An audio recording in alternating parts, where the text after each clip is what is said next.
Yo, good morning, everybody. Welcome back to another live podcast right here on the channel.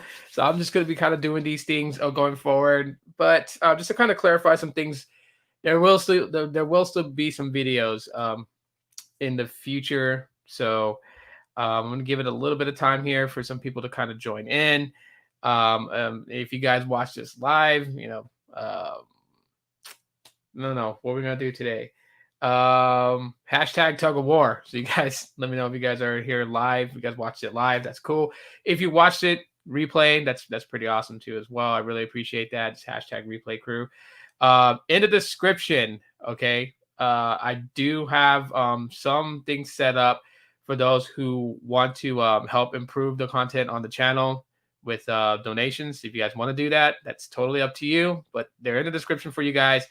Those who donate currently right now will get a shout out. I'm currently thinking of something to put in place for those people who do donate, like what kinds of perks they'll get in the future with the podcast. So that'll happen later on down the road. But right now, I'm just giving a shout out and shout out to Sneed for being the very first person to donate. So really appreciate the big homie for coming through and doing that. Like I said, donations you guys don't have to do, but they do help, and they will go towards improving things that I can do on the channel to make the channel, just a little bit more better for you guys. So anyways, yeah, dad duties this morning. Had to get the kids set up with whatever they're doing. So they're watching their shows right now before they start class. Okay, so as the title reads out, basically Pixel and Tug of War. I'm going to talk about that a little bit, open about that and what's what I think about perspectives that fly all over the place when it comes towards pixels. Red Rum, what's up? Thanks for coming in. I really appreciate it. We're going to talk about that. I'm also going to talk to you guys about the Pixel Buds. There's a latest Pixel drop for the Pixel Buds that adds some new things to it. I'm going to talk to you guys about it, and if you guys own a pair of Pixel Buds, how to force the update so then that way you can start taking advantage of some of the new features that the Pixel Buds have. I'll give some insight onto that, and then we'll just kind of like go into an open topic forum for a little bit before I close it on out. So without further ado, let's just jump right into it, okay? So I see tons of videos that talk about pixels, that talks about the newest pixels, and one of the things that I see that happens quite a bit, and I like to call it the Pixel Tug of War, because it just seems that like a lot of people that have preferences, right? And you could tell that they have preferences of like which OEM they gravitate more towards, right? So like those that really love Samsung, you'll see that they nitpick the upcoming Pixel or the latest Pixels by absolutely comparing it to like what they would want out of the Pixel if it was made by Samsung. You can hear it in some of the things that they seem to say is critical of what would make the phone good for everybody, which I think is a big no-no. I said this a lot. Pixels can only be the Android of Androids. Okay, they cannot be the Galaxy S of Androids. They cannot be the iPhone of Androids. They can only be the Android of Androids. Pixels are only going to be pixels, and I think that's something that a lot of us who talk about specifications of hardware of specific devices, we have a responsibility to that. I mean, it's great. It's understandable. If you want to get, if you love Samsung devices and you want, like the Pixel to have something that the Samsung devices have, that's totally cool. I mean, okay, get it. But when you start to like tear it down and say, it's not going to be anything good unless it's like this or like that, it's not going to work out. Like I would literally say to someone who's like, for instance, I see people compare the iPhone, the latest iPhone to the latest Pixel flagship, which is the Pixel 4, and they will be like, well, this iPhone takes superb video, and they just start going off about the video of an iPhone. It's like, yes, like we do want the Pixel to have a really good ability to take videos besides taking still photography. But if the iPhone you're going to always completely praise no matter what, Rax, thanks for coming in. How's it going? Coffee, pleasure to have you here. But yeah, if you're going to completely praise the iPhone and completely tear down the Pixel, I would say to someone then, obviously you have your mind made up on what's going to be the best fit option for you, which is going to be an iPhone. And there's nothing wrong with that. There's nothing wrong with choosing an iPhone. But I just think, it defeats the purpose of what makes a phone stand out from like the rest of the competition. You know, pixels can only be pixels. I'm just gonna say that again and reiterate that they can only be what they are. You know, if all phones were the same, then what would differentiate them to sell in the market? You know, iPhones are known for being like the best at videography, you know, and hands down, I'll agree with that. Some of the videos that I've taken, even with an iPhone 7, look really, really good compared to something that's like of a Pixel 3's video. Um, and so then, iPhone pretty much stands out for being like, a content creator's dream of having, a phone being able to be your camera, especially, with the iPhone 11, well, the 11 Pro, actually, the 11 Pro series, being able to do a lot of those cool things with Filmic Pro allows someone to, express their creativity with the iPhone 11 Pro being their main tool as to create that content. It's actually kind of nice. Pixels have always really been for still photography. And while, I'll say this, shooting a video with a Pixel device is not like taking a video through a potato. Okay, the videos come out good. They may not have like the full effect that you would see if you were to compare it with an iPhone 11 Pro, but the video is doable for uploading videos to Facebook to just show what's going on. Maybe you're filming everyone singing happy birthday or whatever it could be. It records videos good, you know. I just think it's like it's just a little weird way of like how people look at things. Yeah, that's why a lot of celebs use iPhones. Yeah, well, actually, that is one of the reasons, but that's not really the main reason why. And the main reason why a lot of celebs use iPhones, really, to be truthful with everybody, it's all about brand.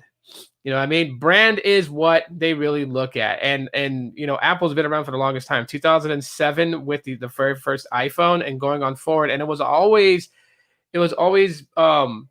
advertised as being like what anyone who wanted the top smartphone would get, right?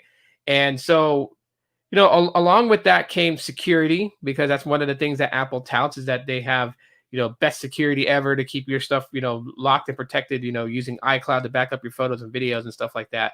And then it's video. But yeah, Riverdale tells it's pretty much the reasons why most celebs do it, because when they're on social media, they're on Instagram, stuff like that, they want a very good video to like post to Instagram or whatever.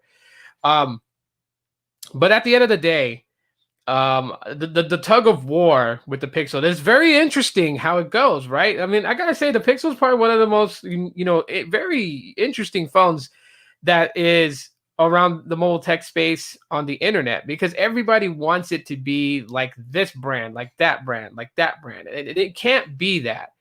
It can't be that. It'll never find an identity for itself if everyone's trying to force it to be like a Galaxy S, a Galaxy Note, an iPhone, whatever else device there is out there. So I would say this unto a lot of people, like, before, if you have not picked up the phone and used it for yourself, then you can have your opinions. They're your opinions. That's your God-given right to have an opinion. But don't ever state an opinion as fact until you actually use the thing. Trust me, I know. I've gone down that route, and then it's come to to bite me in the end. We tend to do that, and that's like a very big mistake to do. So I would just say this when it comes to the Pixel tug of war. It's just got to be what it is. So this year, with what the Pixel 5 is pitching, and people's like astonishment to the fact that it's not going premium build, it's not going all this route. Maybe this is a projected path of how the Pixel can get into more hands, is by being more affordable, providing features that are usable, without trying to go overly glamorous to clock itself at a price of $1,000. So I would leave it at that. All right, so next up story, basically, Rax, you agree with me? I appreciate that. Let me start popping some of these up here.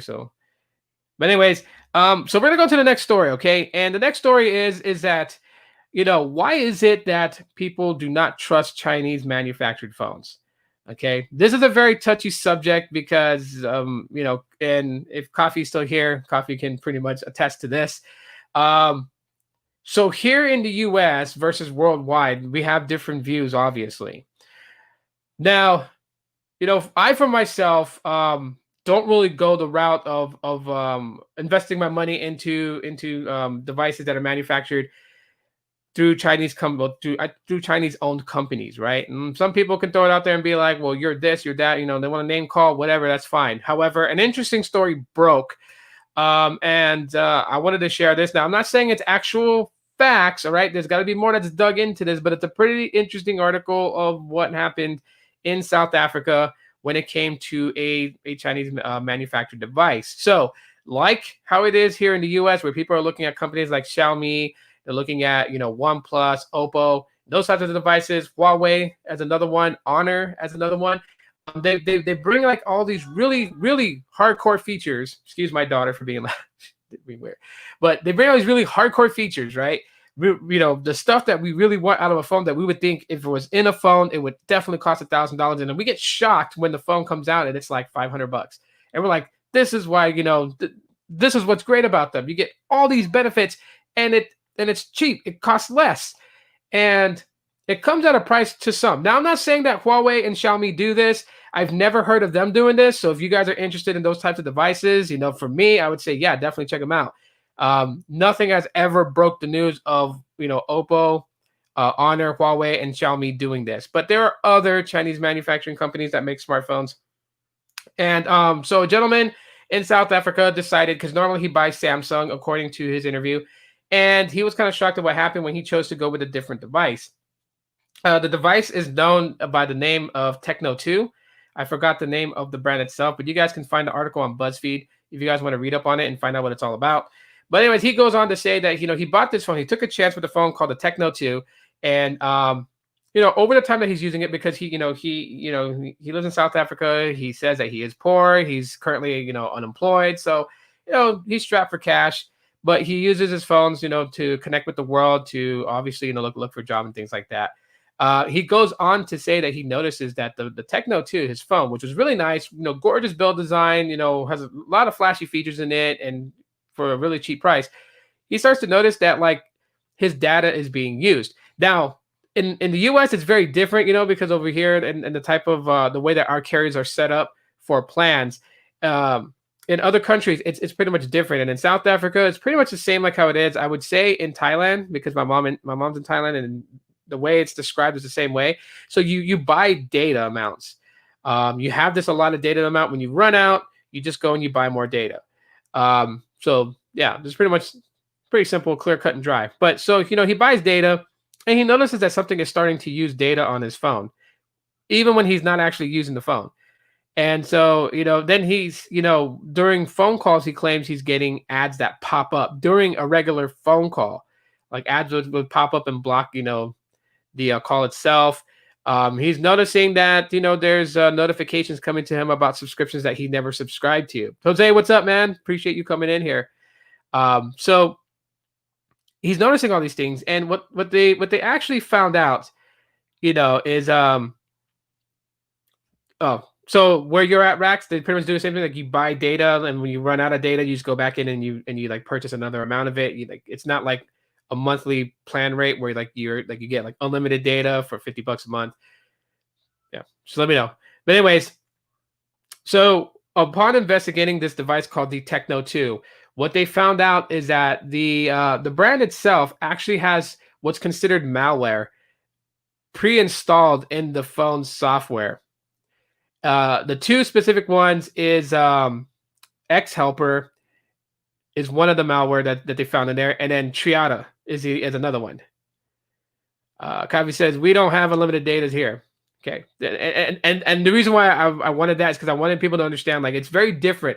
The way that we have our mobile data plans here is different than in other countries. So I want people to kind of understand that. So when I say that he goes in and he buys data, and when he runs out of data, he goes back in and buys more, they're going to be like, why don't they have an unlimited plan? Like I want people to understand that it's different in various places all across the world.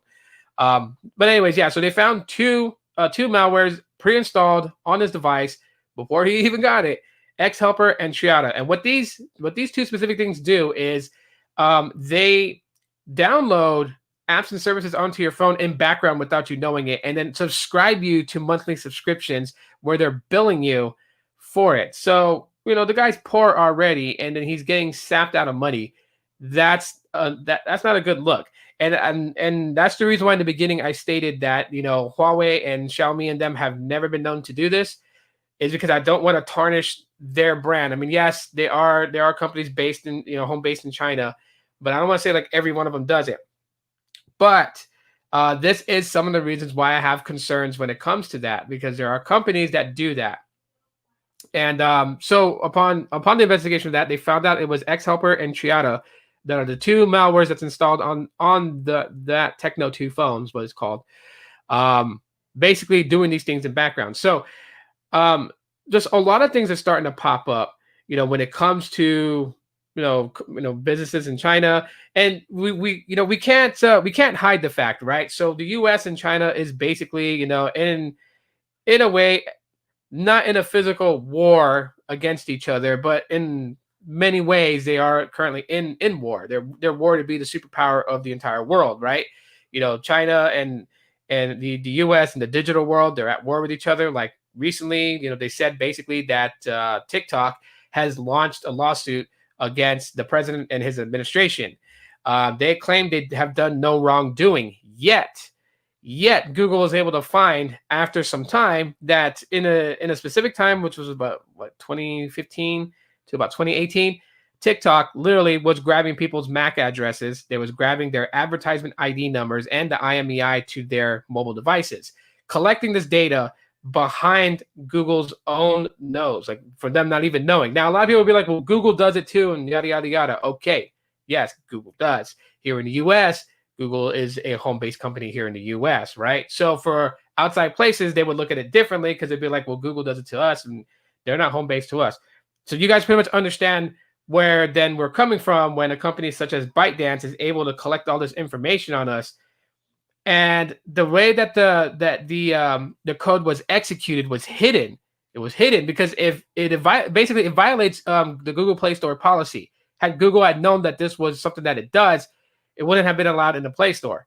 So the code was executed hidden from Google's knowledge of it knowing, and eventually came to surface. So when TikTok says they haven't done nothing wrong, you violated a policy that was stated with Google in the Google Play Store. Collecting data without people's known acknowledgement of it. And we're not talking about something that you can go into the app permissions and turn off. Grabbing a MAC address is completely different than your location. Your location, you can turn that off. You can toggle permissions for it to use your GPS or not use your GPS. Your MAC address, which is an ID that identifies the hardware itself, cannot be changed. It's not an IP address. A lot of people get confused with that. So, war of info, yes. So with that being said, for them to collect the advertisement ID. Now, we all have an advertisement ID, if you guys didn't know that. And that's what, when people say, well, Google always sends me stuff and they're always watching what I'm doing because then I get ads about something that I looked at last week. Yeah, your advertisement ID basically is what's used to pretty much figure out what you look at so they can tailor fit advertisements based on your searches and things like that. For that to be taken by TikTok, and then above all, collecting the IMEI of your device. That's an individual serial number to your smartphone, to your tablet. Yeah, that's a big no-no. So again, that's exactly what I'm kind of like, talking about when it comes to like Xhelper and Triada, the malware that's basically ciphering the information. Jose, appreciate it. Appreciate the super chat, bro. Support Aloha Android. Hit the like button. Yeah, I really appreciate that. Yeah, I'm kicking into high gear with these daily podcasts. Is pretty much what I'm going towards now, and then subtle videos every now and then. Well, hopefully people enjoy these live ones and can be more interactive. And plus, too, for me, I get to get a lot of people's perspectives. Helps when talking about this kind of stuff. But anyways, so with that phone known as the Techno 2, doing that, basically subscribing you to something that you don't want to pay money to, that's a little bit unfair, especially when it's basically impacting those in South Africa that are already living in poverty or are unemployed. So that is like the craziest thing ever to see that happen. Slaw Oats, thanks so much for the super chat. Hashtag Team Pixel. Yeah, I still get crap from people about being Team Pixel. But anyways, though, I mean, that's a bit of alarming. So when you do kind of opt for trying out, a company, especially, if it's one that gives you a lot of good beneficial features out of a smartphone and costs way cheap, Definitely be careful about it. You just don't know what's put into the software. And I'm not just going to totally just out China and say they're the only ones doing it, because I'm sure there's other companies all across the world that do this, but they were caught. So yeah, but this does not include Huawei, Xiaomi, or Oppo, OnePlus. So don't have to worry too much about that. But yeah, you guys can find the article on BuzzFeed. A little small article, just kind of interesting to read up on it, just kind of see like how things are done. So okay, we're gonna flip over to the Pixel Buds. So there was an August Pixel drop feature for the Pixel Buds. Now, if you guys want to be able to force this to the latest update of the Pixel Buds, what you want to do is on your device, on your smartphone, whether you have a Pixel or a Samsung or whatever, but the Pixel Buds app, you want to go into your settings, app settings, and you want to completely like wipe all the data off the app. And basically that's going to completely unpair your Pixel Buds and completely like delete all information about your Pixel Buds on the hardware itself. And then what you're going to do is once that happens and you force stop the Pixel Buds app, you're going to relaunch it, open your Pixel Buds, and repair it to your device. Once it's paired, what you want to do is you want to listen to music for probably about like 15 minutes, or maybe listen to your favorite podcast for 15 minutes. Once you're done listening to that, you can dock your earbuds back in. And I know that sounds weird, but when you're listening to music, it activates to, I guess, share the software update to the buds themselves. So the software update that's downloaded on the Pixel Buds app is then shared to the Pixel Buds themselves as you're listening to music. When you dock the buds back into the case itself and you let it sit, it then starts to update the Pixel Buds themselves. So you'll actually get the latest. Out of all Pixel phones, which one is the best? I don't know, because we haven't seen the ones that's being built in the future. I can't say the Pixel 4 is the best right now, and then the Pixel 6 just blows this out the water. But, hey, of the current ones right now, I would say the Pixel 4a is pretty much top notch, in my opinion. But yeah, so that's how you force the Pixel Buds to take the latest August Pixel drop features. Now, a couple of things that they added into it, the cool things that I liked about it. One is that now there's a bass boost enhancement that you can toggle on within the Pixel Buds app. Now, I haven't tried it out yet. I'm going to try it out today, and I'll have like a review video about it maybe next week. But that's a nice touch, though, to be able to do that. It also has the ability for the Pixel Buds to listen to emergency sounds, and it enhances the environment. So like when these came out, one of the things that was featured with this was that it had the ability with the secondary microphone on them to listen to outside sound, to kind of like understand what your environment is, to adjust, which is the adaptive sound. They're taking it to a different level. So if you're jogging with these in your ear, and then a siren from like EMT or fire truck just blazes by you, the earbuds will immediately drop the sound so you can pay attention to your environment, because obviously that's an emergency. So you don't want to run into a situation because you were listening to your favorite song and didn't really hear what's going on around you. So the adaptive sound just got a little bit better, along with it adding bass boost, so you can toggle that on. Still no individual EQ to set the EQ settings, or have any type of presets. I would have enjoyed that with the Pixel Buds. Another thing is when you share your buds for individual volume control. So with this, if I have one in my ear and you want to listen to the video that I'm watching on my phone, and I give you the left side earbud, now you can have it where each earbud, it'll understand it's in share mode, will have individual volume settings from swiping on the touchpads of the earbud. So if I swipe my volume up to like say 8, but 8's too loud for you, you can swipe down on yours and bring it down to like 6 or 5, and it won't affect the other bud, where we're going to be like, in discomfort of the other person's preference of audio sound. So that's also a nice little neat touch to it. And yeah, there'll be more. So in that video, I will go through like the full list of like features and stuff like that. Oh yeah, last thing too, you can actually disable the touch buds. You can disable them now. So if you don't want to have accidental touches where it raises the volume or decreases the volume or launches Google Assistant, you can disable that. And then the last thing that's actually pretty cool is that just using Google Assistant, you can actually ask it how much battery it has. just by using the voice command, with the hotkey, and then what is my earbuds battery life at, and then it will tell you, like, left bud this percent, right bud this percent, in case they happen to fall out of sync as far as power drain, and then of course the amount that's in the case itself. So yeah, nice subtle features, but yeah. So with Pixel Buds, we kind of got that out the way. Yeah, just yeah, some other stuff going on nowadays. We'll see. You guys have any questions? You guys have anything you guys want to talk about? We'll just pretty much open this up free form for right now for the remainder of this podcast before I close it out. Yeah, I know there's more things that's going on with, like, the Pixel 4a 5G, the Pixel 5. Not trying to dive too much into that. Kind of give everyone a break from that. Pixel 4 XL is king and the 4a is queen. That's an interesting way of looking at it. That's a very interesting way. I like that. So the 4 XL is king, the 4a is the queen. Nice. That's very nice. I'll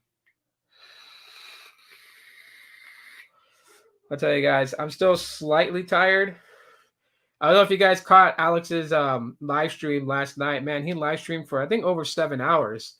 I joined in towards the later end of that live stream. I think I was on there for a good 2 hours with them before I had to go to sleep. But that was really long. That was long. How many of you guys could actually sit through a 7-hour live stream? Yeah, let me know. By the way, if you guys haven't subscribed to Alex, I've subscribed to his channel. Let me see if I can. If I can find his channel, I'll drop the link in there for you guys to subscribe to him. Hey.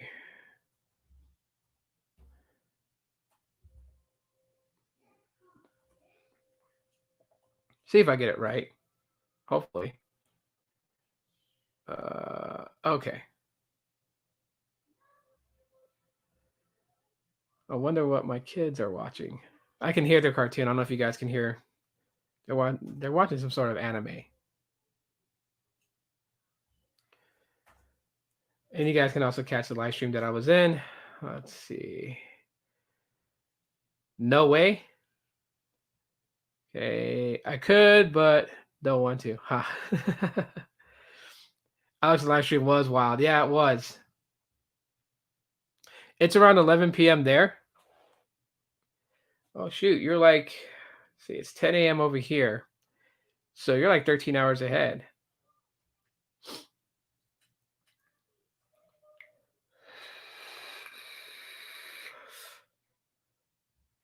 (1:02 p.m.) Oh yeah, you're 3 hours ahead of me.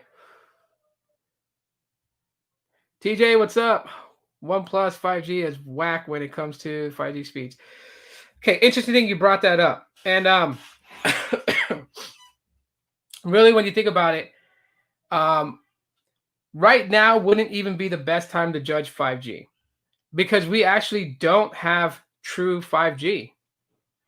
If you really think about it, I guess the best analogy that I can say is, like, think of it right now where it's like a mixed drink. So you got like 85, 90% LTE and then 10% actual 5G. That's how your signal is right now. It's not true 5G. T-Mobile doesn't have real standalone 5G. We've had Carlos prove that already. Spec driving ones or city streams. Okay. Cool. Yeah. So, oh yeah, by the way, too, if you guys didn't know, recent people to jump on Storyfire. So we have Carlos on Storyfire now. And hang on, some of them got on there. So I know Saldana Tech got on there. Let me go back to Storyfire here. A lot of people jumping on Storyfire. There's a little misconception to it. So on Storyfire, I'm pretty sure you're not going to be able to go like ape shit whack and just start talking about, start cussing all over the place. Because then, like, one thing is for sure, the first like hour or two of live streams, is being monitored by YouTube. They really look for swearing. I mean, you could slightly let words slip here and there. Shout out to Steve. What up, Steve? But like if you're like, if you're going beyond what a sailor does, yeah, they will pretty much kick you off for it. But I'm sure Storyfire is the same way to that context. However, Yeah, I think with the Storyfire, there's gonna be a little bit more of leniency on there. So from what I've gathered, I myself am on Storyfire. Ricky is on Storyfire, so RFK Tech is on there. Carlos is on there too. Technoid's on there. Chanel 808 Hawaii Life is on there. So if you want to follow any of us on Storyfire, definitely it's the go. As soon as video content creating is open for me, as soon as my application with them is reviewed and approved, and I'm able to start sharing content on there, you guys will get exclusive videos on that platform, ones that I can't put up here on YouTube, because that is one of the biggest things right now. One of the biggest downfalls of YouTube. You hear a lot of us talk about how YouTube is tanked and things have really changed when it came to YouTube. And I'll tell you guys right now, the reason that we're feeling that pinch is because we feel like our creativity is absolutely suppressed in a tiny box. You know what I mean? Like you got to worry about, strikes, copyright, and all this other things. And it's weird because like you'll see other content creators like take like movie bites. They'll take movie bites and they'll add it into their video for some depth and for some humor. And they're totally fine. You go and you make a video and you put a movie bite in your video, and then all of a sudden copyright claim, you see that in YouTube Studios, and it's very disheartening to see that. My signal sucks here for this carrier I'm with. Looking forward to switch back to the old one. It costs more, but it's better. Sometimes, you know what, you get what you pay for, right? So sometimes, paying that little extra just to get better service, it pays off in the long run. It depends on the difference. Like now, if it's like what the currency. Well, what currency do you guys use in your area, Coffee? I just want to make sure that I get it right. I don't want to be like completely wrong. But if it's like a difference in the value of 100, then yeah, that's a little bit too much. But if it's a subtle difference, maybe like a good 30 or 40 as differences, and you know what, you get what you pay for. The OnePlus 8 5G, the 4G LTE speeds are kind of horrible in my area too. Dang, who's your carrier, TJ? But yeah, so that's the pinch of YouTube. That's what we feel the pinch of with YouTube. We feel like we're like our creativity is suppressed. We feel like that there's not a lot that we can do anymore. Which when you go back to the old days of YouTube, you used to be able to do all kinds of stuff. I mean, yes, I understand the whole thing of copyright, right? You know what I mean? Like, you're taking something that's, someone else's work, and if you're completely taking the whole movie, like if I took the whole, Friday film, right? Then I can understand, Cube Productions basically hitting me with a copyright. But if I took the scene where his dad says like, "Yeah, boy," then that's just one scene out of it. Does it really need to? And I'm a small creator, so what detrimental damage am I going to do to that movie's success? It's been around for years.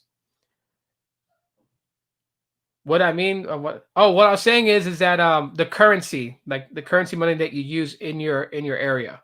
Like here in the US, we use dollars, right? I know there's pounds and there's euros, but I don't want to get it wrong. That's what I was saying. Like, if there was a difference in the amount of what you're paying now for your current provider now and the old provider that you used to be in, if the difference is like a difference of 30, then dinar. If I said that right, sorry if I massacred it. Okay. But so there's like a difference in like 30, 30 to 40 dinar, then that's not too bad. But if it's like 100, then yeah. Okay, you're using T-Mobile. Yeah, you're gonna feel the pinch with T-Mobile just because of like all the stuff that's going on, the merger. I mean, you watch Need's live streams, his podcast and whatnot, so you pretty much should be like hip to the fact. We know that T-Mobile bit off more than they can chew. So, they swung for the fences, and instead of hitting a home run, they hit like a massive foul. And yeah, congestion, migrating Sprint customers over. And then you also got all these MVNOs that depend on their network, including Google Fi and Mint Mobile and all of them. And then, of course, the deal that they have with Dish to provide Dish a network for them to piggyback their customers on until they have built out their network. That's a huge load of things that T-Mobile has to try and hold on to. And we got to think, T-Mobile is a small company. When we had 4 major carriers, we had Verizon, AT&T, Sprint, and T-Mobile. Sprint and T-Mobile were like the small little bubbles on the bottom, and then Verizon and AT&T were the really huge ones. And just because those 2 small bubbles became together, it didn't make them entirely as big as Verizon and AT&T when it comes to all different aspects of the company, such as the major one, the network support. What can it hold? And yeah, so I would say T-Mobile bit off more than they can chew. I paid 2,200 now, but the phone price is in it too. After 2 years of payoff, it would be around 15 to 1,700 for the service only. Okay, okay, right. See, interesting stuff, man. Interesting stuff, and very cool of you. And the other one I picked this plan that's 2,000, so not too much of a difference in its worth. Right, right, definitely. So yeah, so paying a little bit more just to get better service, it's not a deal breaker. You know what I mean? T-Mobile is not able to properly merge. Snead said it the best. Boom. Oscar, what's up? Thanks for coming in, man. Really appreciate it. And I'm late. It was with my daughter. No, dude, don't ever apologize for being late, man. Like this is YouTube. You can always watch the replay. Like I don't expect people that they have to be here live. If they can, that's great. Makes for entertaining show, interactive dialogue, back and forth. That's perfect. But if you have more important things to do in life, which your daughter should be above all things important, bro, you don't ever apologize for that. It is a horrible run executive branch. Yeah, it is. Terrible decisions on the network side, horrible employee restructure and retail changes. The new T-Mobile is literally a dumpster fire. Yeah, and you've been covering it very, very well, Sneed. I'll give it that much. So, but we know this. We know we can feel it. I can vouch that when you say something like this, Sneed, and people want to go and get mad at you because you said that, I'm vouching what you're saying because I use Google Fi, which is an MVNO off of T-Mobile's network, and I'm feeling the pinch to the point, like I said on Alex's live stream last night when they asked me which is my main line, which is my secondary line, or whatever, and then shockingly enough, I told them, and it is Visible is my main line. That's the phone that I currently depend on the most because it's my line. Now, the line that I have with Carlos on AT&T, I use it to test data and whatnot, but the phone number and stuff like that is not given out to anyone to really like contact me on or whatever, whatnot. And then Google Fi is that's like my burner phone now because it works when it wants to, it doesn't work. And so, yeah, it's stressful. Yeah, Oscar, don't ever feel like that you have to apologize for not making it to the live, bro. Yeah, there's always replay on that. Your children is always going to be important, right? You guys know what I advocate for with my sister and what I'm like helping her out with what she does. So, yeah, man. Dad duties. I know that. I mean, my my kids right now, like they're gonna start school here in a little bit, so I'm gonna get them going here in a little while. And that's usually like my thing right now is to do a podcast in the morning, set them up for school, and then cook dinner by the time they're done. I mean, I make their lunch and stuff like that. It's like I guess I don't know. My daughters love it because they can request what they want for lunch. They don't have to go by like a school menu. So that's one of the things that they love about being at home and virtual learning is that if they want something specific for lunch, it's like Dad, make me this for lunch, and it's like they know I'm gonna make it for them. I love my girls very very much, so I don't spoil them rotten, but like I spoil them when it comes to lunch because it's food. I had someone tell me that the other day, like, don't spoil your kids rotten. Just because I said that I make them whatever they want for lunch, except if it's like, they're like, give me a chocolate bar. Like, that's not lunch. Like, it's got to be a food item, But, yeah, I was like, how do you spoil your kids with food?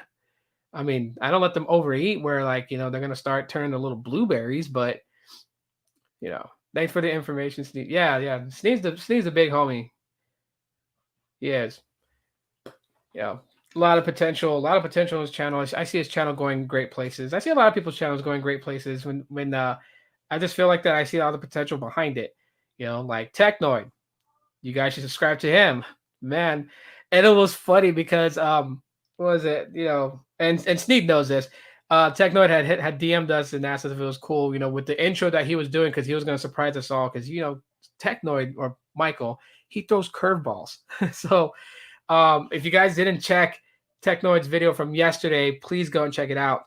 But he did a really awesome intro, and he had several people that that he's cool with in his intro. Sneed was in there as the network expert. He had labeled me as the Android expert, but it was funny because when he had my part come in, they had my sister on there because that was when he joined us on my sister's live stream, and we talked about the issues that that she is standing up against. And so I shared the video to my sister. I'm like, hey, I was like, you got to be in Technoid's video. And so she was all shocked to see it, but she was like, she thought that was a nice touch on how he was able to do that. Technoid is big time, huge future in that channel. Yeah. And the crazy thing, and this is how I know that he's genuine about it. So like, yes, people will call out other content creators because in the past, there have been content creators who kind of BS everybody. And so Michael basically told everyone that, he does YouTube for fun. He's not trying to make it big to 1 million subscribers. That's not his goal focus. He's got other dreams and aspirations in his life. But YouTube is fun for him. He gets to be creative and have fun with it. And you really can see that just for the things that he does. And he's not out there complaining about his views or anything like that. He just enjoys when people appreciate his work, when they hit him up with comments, especially the Power Rangers, which if you guys need to know, Zordon is right here. Sneed. Sneed is Zordon. In Technoid's Power Rangers intro. Those intros is just like, I mean, the information that Michael gives too is like spot on. Like he covers the story so well. I love everything from his editing to his transitions in between, and even just how he throws out what's going on within the article of the topic discussion, and then he elaborates on his own thoughts within that. Very, very nice touch to it. It's the subtle things when you really pay attention, and that's what captivates people in the video and keeps them going through it. And then he just has these really awesome intros that he throws in from time to time. The 2.5 Men one was the one. I'll tell you guys this. I thought I had damaged my tablet the very first time I saw that intro. I was watching it on my LG G Pad, and when he like did his opening intro to his video, and then it cut to the actual intro, and you hear the jingle from 2.5 Men, I literally spit soda on my tablet because I was like, holy crap, because you see him come out, then I was like, who's going to be in there with him? And then you see him again. But this shows on just, how much passion he has for what he's doing and the commitment that he's doing, even though he's doing it for fun. Yo, Ray, what's up? Good to see you in here, man. Good to see you in here. Just wanted to stop by and say hi, stop in and say hi while doing homework. Bro, yeah, get that homework done, man. I say that a lot of time, dude. Classwork, getting your assignments turned in and stuff, that's important, man. That's important, my dude. Yeah. But anyways, yeah, Technoid is the future in it. And just in general, I mean, there's a lot of good people coming in. I do want to give some advice to some up and coming YouTubers, because I know one thing that plagues new content creators when they come in, and I really want to emphasize this so they understand. I tell people when they first start out on YouTube, do not pay attention to your subscriber count. And the reason why I say that is, yes, I know that there's a threshold that you have to hit in order to become monetized on YouTube, to become a YouTube partner. So you got to have 1,000 subscribers. You got to have, well, I think it's like what, 4,000, I want to say 4,000 hours or 4,000 minutes of watch time, something like that. I totally forget the exact, but I know it's like 4,000. I just don't know if it's minutes or hours. Yes, but yes, and so people will strictly focus at the subscriber count. The reason I say not to look at the subscriber account at all, like don't even, out of sight, out of mind, just grind out videos, and also play with video format. I'll get into those here in a minute. But the reason I say not to look at the subscriber count, because it'll be more detrimental to you. Like if you do a video today, a video tomorrow, a video the next day after that, and then you look at your subscriber count and like 3 days ago, it was, 50 subscribers, and 3 days after it's still 50 subscribers. It's a little disheartening when you look at that. Well, see, okay, right there, Oscar, it's just hear me out on this so you understand. You're not terrible. That's the thing. But like, yeah, when you don't see your subscriber count grow, maybe you can go an entire 30 days and still only have 10 subscribers. It's going to make it disheartening. And when it's disheartening to you because you're like, all this videos that I've made, all the work that I've put into it and didn't gain one subscriber in 30 days, you start to lose focus, you start to lose interest, you lose your mojo. And then it starts to impact your videos if you continue to make videos in the future, because then you're not that enthusiastic, you're not that excited, you're not that focused or into it. And trust me, we as viewers, we can feel it, right? Like most of you guys can probably agree to this. When I talk about pixels, you guys can hear the excitement in my voice. You guys can hear, you know, how much I emphasize that I like Pixel devices without having to say I like Pixel devices, because you hear on just like my tone of my voice, the expression in my face, I get up on it and get up on the camera to talk. Where I'm not like just like laid back, like, yeah, Pixel devices, you know, they're great. They take really good photos, real good photos, and the portrait's nice. Like, you see the difference in that. People can feel it, and you might not think that that's what you're doing once you see that your subscriber count hasn't grown, but your body language and your emotions can be picked up. They're like very, very delicate vibrations that people can pick up on when they're not actually really thinking to pick up on it. This is how you captivate people. So when you're disheartened by the fact that your channel's not growing, it's going to show in your videos. Let's see. Guys, you're Americans. What does that mean? Is iMessage really that good or better than other messaging apps? It is for iOS. I'll say that. It is for iOS because, I mean, you know, yes, it's pretty good. It's pretty good. I mean, but it's exclusive. What I mean by that is that in order for you to really pick up on the benefits of iMessage, the other person's got to have an iPhone. If you start texting somebody that has an Android device, it's just texting. So you won't really experience that unless it's another iPhone user. But so another thing is, before you hit 1,000 subscribers, experiment. When you first start your YouTube channel and you gain your very first subscriber to your 1,000 subscriber, in between that time, that is the time to experiment. Why do I say it's time to experiment? One, you're not a YouTube partner yet, so you're not bound to the rules of being a YouTube partner. So it's time for you to start getting your real major creative ideas and start putting them into play. So if you want to start off your stuff with, you know, a nice little, you know, crazy, insane intro like Technoid, now's the time to start playing with that. If you wanted to do a live stream and just kind of make it very edgy without really cussing or anything like that, that would technically get your channel striked, now's the time to develop it. That window from 0 subscriber to 1,000 subscriber, that is your time to play with your channel to see what works, to see what captivates people. Like right now, the reason why that things have changed and I decided to actually implement a podcast here on YouTube where I can actually just rip the audio from this and put it on Anchor for the audio podcast is the fact is that people tend to like live streams on my channel. When I put up a video, it will get maybe 100 views in probably 2 days. When I do a live stream, I can get 100 views within a few hours. Depends on the subject at hand. So just from that, it tells me that people are interested in a live show where they can interact with me live. So then this is what I bring. Podcasts where you guys can comment and I answer, I read your comments, I share your comments, and then I reply back to it live. You guys get it all right then and there. You don't have to wait for me to find the comment and then reply back afterwards. So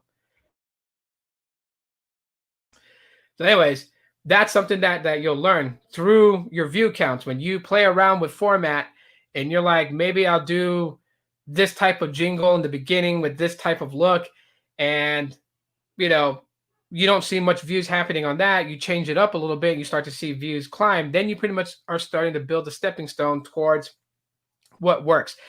The thing is about YouTube videos, because this is different from live streams, but with YouTube videos, people will decide whether they're going to stay and watch the entire video or at least half of your video within the first 3 seconds of the video starting. right? This is why people use that technique where, like, if you watch Technoid's video, his way he starts his video is great. Sneed does the same thing too. So the video opens up with them giving you a brief synopsis of what the video is going to be about before they hit into the video and the intro starts. Because the first 3 seconds of the video matters. If you don't captivate that viewer in the first 3 seconds, they're going to click off. That's something that, I've learned over time. I've heard other, YouTube helpers say this, and I'm like, okay, let me see. And yeah, you go through all my videos, like, right? Like, you guys notice I've done subtle changes, different changes here, there. I move around with my videos because I don't try to keep the same type of intro, the same type of thing. Like, I'll use an intro for maybe like a couple of months, and then I'll switch it up, something different. The most recent project that I did that, I found that a lot of people kind of liked was having different background video play, like, B-roll footage with my actual intro video kind of a little transparent laid over that B-roll footage. People like that because you didn't see the same thing all the time. One had, the ocean waves crashing in on a stack of rocks, and the next video you saw an intro that just had like a drone's view of the beach coastline. So it kind of gives people something different and new to look at. Like, people like change every now and then. I mean, they don't like a lot of change, but they do like variety and diversity. And if you can incorporate that into your videos in various different ways, start your video off a different way, start it off another way, and another time, you're golden. This is why, like I said, like, you can tell, like, Technoid puts a lot of effort into his video, and I'm sorry if people feel offended if I'm hyping him up, but you know what? I believe this young man is the future, and so I will advocate. I know he keeps telling me, like, he's doing this for fun, but you know what? It is what it is. I still stand behind him. And any of you guys, Oscar, Coffee, Jose, anyone started a YouTube channel, started going, I'm going to back you guys. I'm going to back you guys because, like, for me, when I started, I didn't have anyone back me. I didn't have anyone help me. A lot of people just looked at it like, okay, this guy's trying to break into what I'm doing. So kind of like kick me down. I'm not going to name names because some of them are still, they're still relevant today. But yeah, there are certain ones who have kind of like tried to knock me down several years ago, and I'm still here. But I don't want anyone to have to go through that. I don't want anyone to have to deal with that kind of crap. So, if you start a YouTube channel, I will back you. I will back you, but I'm not going to drag you. I'm not going to carry your load. You have to do that. All I'm going to do is validate you, validate what I see from your videos, but you have to put up content for me to see what you're about. So then that way, if I'm telling people like, yo, subscribe to Oscar, Oscar's YouTube channel, I have things to say that I critiqued your channel on, that other people will hear what I got to say, because people will know if I'm full of crap. Technoid has a lot of charisma. He does, but I think what the biggest thing that I gravitate about him is that, he's a no BS type of guy. You know what I mean? And he doesn't care what people think of his opinions. And he's missing another casual alert, by the way, Michael, if you see this later. I like when he does these casual alerts, man. They're just hilarious to me. But that's something that, people who find him and follow him, they'll start to pick up on him on that alone. Crazy, right? Something as him doing a little segment of, today's casual alert. It's catchy. It's, it rolls off the tongue. It's not, you can put it on a shirt. Like, if he went and he went to like teesprings.com and then grafted his own graphic of casual alert, maybe like the word in a certain font and then like a megahorn, like right in the center, he could sell shirts on his channel. I mean, I've been told to do it. I'm kind of afraid to do it because I'm like, I'm not very creative as far as graphic designs for a shirt. And I sure as hell don't want to be selling like $10 shirts that have a really crappy design and someone who supports my channel puts it on and someone else does, that shirt looks like shit. I don't want anyone to have to deal with that. So that's my fear of like, but I'm just saying, if you wanted to, a shirt that says casual alert, Sneed could easily make a shirt through Teesprings, the S17 Nation, for those that hit him up on Patreon, they can get an exclusive limited edition shirt that only Patreons would get. And he can have another set of shirts that are like for, his subscribers on YouTube that you can purchase. There's like so many ideas you can do. But again, you got to have, I guess, in a like very cringy way right now, I'm going to say is you got to have some sort of gimmick. And when you look at, like, for instance, like I say, Technoid, because of like just how animated he is on his videos, I know he doesn't walk down the street and talk that way all the time. But it's his passion for what he's doing that you really see there. He's a really good person. So, if you have a channel, you want to get into it, you have to go into it. Number one, again, just to kind of reiterate, the advice, forget the subscriber count. Don't look at it. Hell, turn it off in settings and YouTube Studios. Turn it off where your subscriber count doesn't show. Who cares? Out of sight, out of mind. Don't worry about it. Okay? Start making videos. Go with your idea. Even if you're afraid and you feel like it's going to be cringe-worthy. Like when people say, this is a cringe-worthy video, it'll make you cringe. Try it. Do it. Don't be afraid. I think the number one thing that holds you back is yourself. When you're afraid of what everybody else is going to say about your video, and then you're like, never mind, I'm not going to do it. You just defeated yourself. You're your own biggest enemy. You got to like not care. I'd probably rather do it on Vimeo if they aren't so uptight as YouTube is. Yeah, YouTube's tanking pretty bad. Gene, what's up, man? I appreciate you being here. But yeah, you as a content creator, you are your own biggest enemy. If you put limitations to your creativity, then you're not going to be very creative. You have to do things that are cringy, if that makes any sense, right? Matt Dub, what's up? You got to do things that's cringy.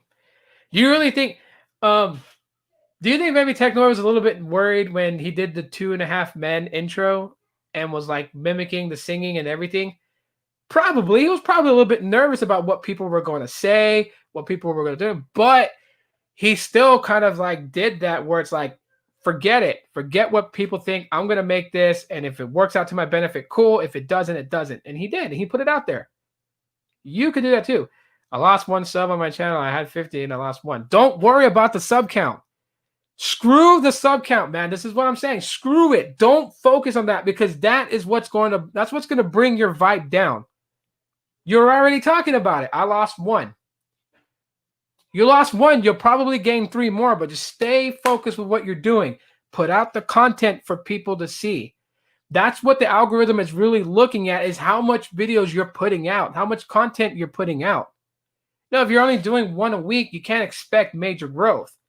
I'll tell you this much right now. It took me a while to get from 0 subscribers to 3,000 subscribers. Okay. It was very, very slow growth. I mean, maybe in like 1 month, I would only gain about 2 subscribers, 2 or 3. I didn't see fast growth until I was really grinding out videos. This was the days of Boost Mobile, because like every week, every other week, I was going to Walmart and buying a new Boost Mobile phone to unbox and review. Some of you guys know that from how long you've been following me. But I was putting out videos every day. Monday, Tuesday, Wednesday, Thursday, Friday. There was a video always dropping. That's what I was doing.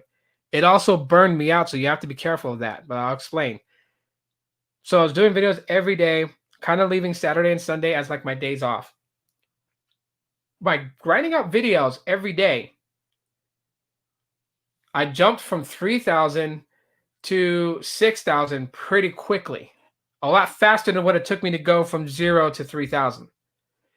So yeah, you got to put out content and have content coming up. Now, you don't have to do 5 days a week. You can do 4 days out of the week. You can do 3 days, maybe like Mondays, Wednesdays, and Fridays. But putting out more content and then keeping a consistent upload is definitely going to help you out. As far as the burnout, yeah, how did you find me? If you want to share that, 'cause I don't remember. I just know you started popping up, and we would have these long, these long thought out, friendly debates where certain things that you disagreed with me on, you would elaborate in detail of why, and then I would give a reply back. Never went anywhere as far as becoming, um, negative to that extent where we ended up arguing. It was always a good, healthy conversation. But to prevent burnout, okay. You was looking for a broadcasting app, Revs, and one of the first that popped up. Oh, okay, about the Stream app, if you remember that app. Oh yeah, yeah, yeah, I remember that. Yeah, yeah, I did review some apps on my channel. Thanks, that reminded me. But anyways, how to stop burnout. And this is where I say that you have to play around with different things, and you always got to try new things. Okay, look, the algorithm works against this. I'll forewarn you on this. Okay, so like right now, the algorithm is working against me because technically, I have said I'm retired out of what I used to do. This channel, yes, I talk about pixels because I really like pixel devices, and those people who like them too want to hear news about it. I provide that, but I'm also a varieties channel. I will talk about various different things, like what I have in the works, and I still have to talk to Lawrence about this. Is month of October. Throughout the month of October, I'm gonna be doing live streams where I'm gonna share like basically ghost stories from Hawaii that I grew up listening to, and that put the fear in me of like the spiritual things that go on in Hawaii and in Hawaiian culture. And I'm gonna share that throughout the month of October. So yeah, I'll probably put like candles in here and shut out the lights. So the only light that I have is the candle to kind of give that element effect. And maybe Lawrence will guest host with me on a live stream, and we will share stories. Stories that you can find in books, like there's books in Hawaii called well, not just in Hawaii, you can find them in like bookstores, but it's called Chicken Skin, which has a bunch of like Hawaiian ghost stories, like the floating head at Aiea High School. That one's pretty interesting. I'm not gonna tell you guys the story until the month of October, but that one I actually experienced that one, and I'll share my experience with that one. But anyways, yeah, so I intend to do that. So my channel's like a varieties channel. So the algorithm hates that when you're not consistent to one specific thing. But you can't be specific to one thing because you could face burnout. So to keep yourself from not becoming like my channel, which is a varieties channel that the algorithm is going to work against, but not doing the same old repetitive thing, talking about tech, tech, tech, tech, tech, tech. It's always good to change it up a little bit, where you are talking about tech mostly, and then maybe throw in a curveball. Maybe like on a Thursday video, you decide to talk about something completely different. Maybe like a board game or a book you read. You know, always change it up. Look at some of the top YouTubers, and you'll see that they kind of switch away from what they normally do every now and then, just so they switch it up and keep it clean. So I would say kind of remember that. Don't go so hard. Like, I know you're gonna try and steamroll your way to 1,000 subs so you can make partner, but remember to kind of pump the brakes a little bit so you're not running out of control where you might run off that track and fall off, right? You want to stay on track. You want to build a good momentum. You want to keep going. So again, don't look at the subscriber count. Don't worry about it. Um, you know, consistently upload videos. Play around with your videos when you're in the early stages of your YouTube channel, because that is really the time for you to make a lot of mistakes and not really be held accountable by YouTube's policies, except for like dirty stuff, like things that yeah, PHP. I heard that reference on Alex's live stream last night, so now I'm going to use it so I don't actually say the name. But stuff like that, no, you can't play around with that on your videos. But yeah, if you're like making intros and stuff like that or whatever, now it's time to play with it. In that first 0 to 1,000 subscribers, you do it then. You play around a lot with your creativity then to see what works and what doesn't work. What works for views, what doesn't work for views, what works for you, what goes against you by YouTube's policies. Those are the times to really test that out. And then when you hit that 1,000, then you kind of already have your rhythm. You'll notice this. You already have your rhythm. You already have your, what you would consider your team, because you will see like regular, consistent, people who commentate and join your live stream. You'll see them. and you'll know who your team is. You know what I mean? So definitely, yeah. Then that's some of the advice I can give right now. We've already hit the 1 hour mark, so I do want to thank everybody for coming in. I do want to give thank everyone for who gave a super chat. Also, like I said, links in the description. If you guys want to make a slight donation to help improve the content on the channel, it's down there. RJ, what's up, man? That's my problems worrying about sub count, but view count is more important in my opinion. Yeah, I mean, no, as getting older, but then right now, before I go, right now, RJ, the reason that I don't really look at the view count right now is the situation that we're in nationwide, worldwide. Yes, you would think there would be more people watching your videos because some people in their state, they're in lockdown or, they're restricted to certain things. They haven't gone back to work yet. And it impacts a lot of the content creators, especially, with, the topic subject of AdSense. But you also have to remember that a lot of companies don't have the budget for ads anymore. So a lot of the companies that were paying YouTube to run ads on YouTube have pulled those ads out. I remember, if you think about it, if you look at the time between May and July, most of the ads that were on YouTube were Facebook ads. They were the only ads really running. Like every video that I would look at, it was always Facebook Messenger. Ding! I did that little jingle, and then the person's on there like, I'm gonna make a video call, like all cringy and cheesy. But like Facebook still had the money to actually run the ads for Facebook, but a lot of other companies didn't. They had to pull their ad funding and reallocate that money to make payroll or to keep the businesses afloat from tanking. So that's the reason why a lot of people are feeling the pinch who were maybe getting like a $600-700 check every month from AdSense are now feeling the pinch down to like $200-300. That's the reason why, is because a lot of companies have pulled that out. So view count right now, I really wouldn't say is like a thing that you got to look at exactly right now. Once we come out of this situation, then yeah, you definitely want to look at your view count. Your view counts is going to count for a lot of things. Basically the growth of your channel. Yep, that and TikTok. I mean, TikTok is for ADHD videos. People still love 1 hour live streams. You know what I mean? Trust me. Sneed, he gets some massive views on his live streams live. So you just gotta like put a lot of the stuff that you feel is gonna hold you back and just go for it. Get back on there. Like you were, RJ, you were crushing it in the live streams before you stopped doing it, man. So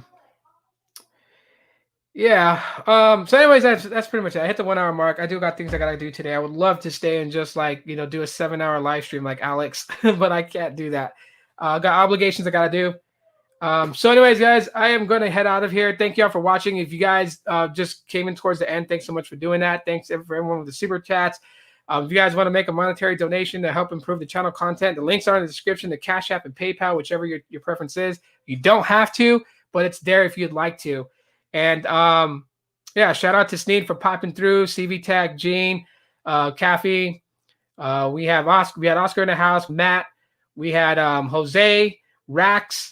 I don't want to miss anybody. We had TJ, My Daily Side. Thanks for coming in. Ray, big homie, for coming through. Appreciate it. Red Rum was in here. We got Red Rum in here. That's pretty awesome. Love you guys for being inside here. You guys are awesome and amazing. I don't want to miss anybody here before I go. Isaac popped in here too. Also, Slaw Oats for the super chat. Jose for the super chat. Thank you guys so much. Again, really appreciate that.